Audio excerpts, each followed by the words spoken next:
नमस्कार दोस्तों, आज हम पौधों के परिवहन का अंतिम भाग पढ़ेंगे। इस वीडियो में हम पढ़ेंगे खजिन आयनों का उद्ग्रहण एवं संचरण, फ्लोएम परिवहन, दाब प्रवाह या सामूहिक प्रवाह परिकल्पना। खजिन आयनों का उद्ग्रहण एवं संचरण। पौधे अपनी कार्बन एवं अधिकतर ऑक्सीजन की आवश्यक मात्रा वातावरण से उपलब्ध कार्बन डाइऑक्साइड से प्राप्त करते हैं। हालांकि उनके शेष पोषण की आवश्यकता हाइड्रोजन हेतु मृदा से प्राप्त खजिनों तथा जल से पूरी होती है। जल के समान सभी खजिन तत्व जड़ों द्वारा निष्क्रियता विधि द्वारा अवशोषित नहीं किए जा सकते। इसके लिए दो कारक जिम्मेदार होते हैं। पहला है मृदा के अंदर खजिनों का आवेशित रूप में रहना, जो कि कोशिका भित्ति को पार नहीं कर सकते, और मृदा के अंतर्गत खजिनों की सांद्रता जड़ों के अंदर की सांद्रता से प्राय कम होती है। इसीलिए अधिकतर खजिन जड़ों में ब्रह्मत्वचा कोशिकाओं की कोशिका द्रव्य में सक्रिय अवशोषण के द्वारा प्रवेश करते हैं। इसमें एटीपी के रूप में ऊर्जा की आवश्यकता होती है। मूल रोग कोशिका की झिल्ली में पाए जाने वाले विशिष्ट प्रोटीन आयन को मृदा से सक्रिय पंप द्वारा ब्रह्मत्वचा की कोशिकाओं के कोशिका द्रव्य में भेजते हैं।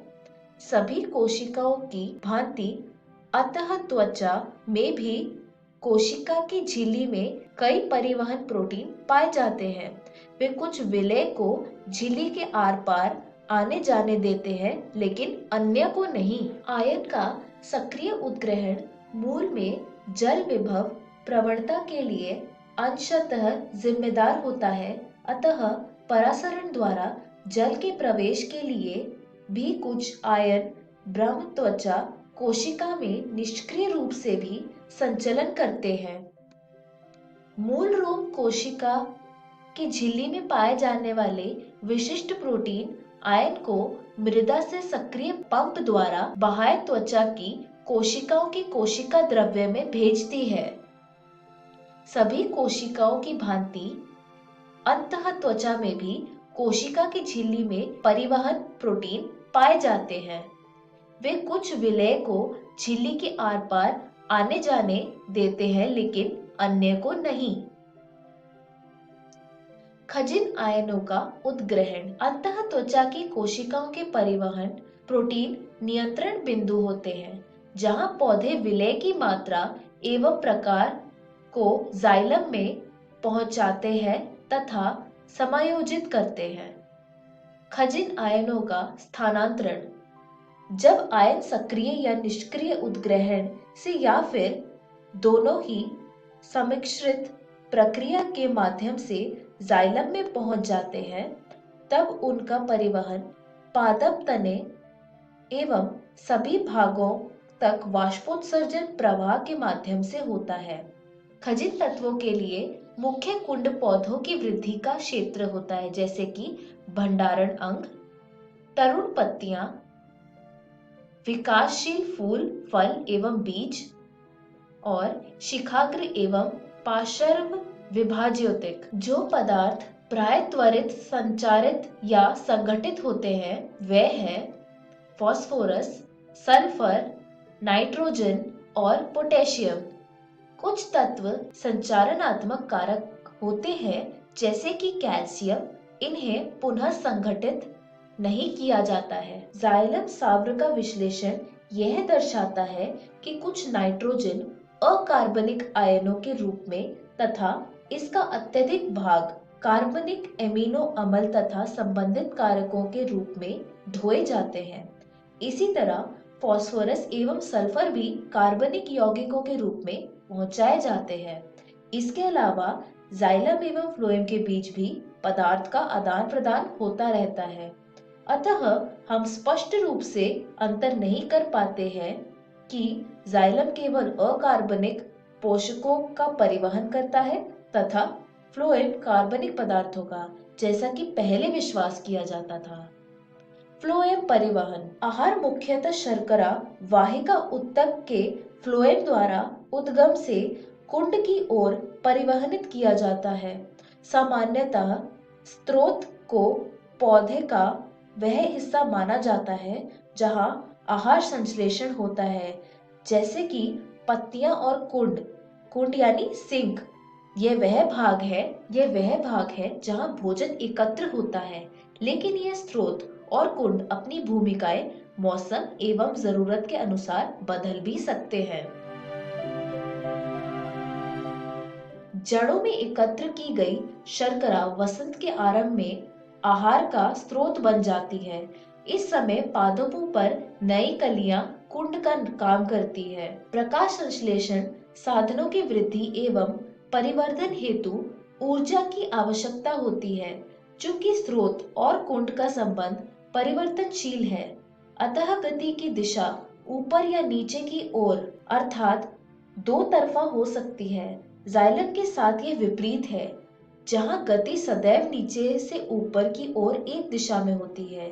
यद्यपि बाष्पोत्सर्जन का जल एक तरफा प्रवाह से ऊपर की ओर एक दिशा में जाता है। यद्यपि बाष्पोत्सर्जन का जल एक तरफा प्रवाह करता है, किंतु फ्लोएम के रस में भोजन का परिवहन सभी दिशाओं में होता है, जब तक स्रोत और कुंड शर्करा का उपयोग, संग्रहण तथा अपादान में सक्षम हो।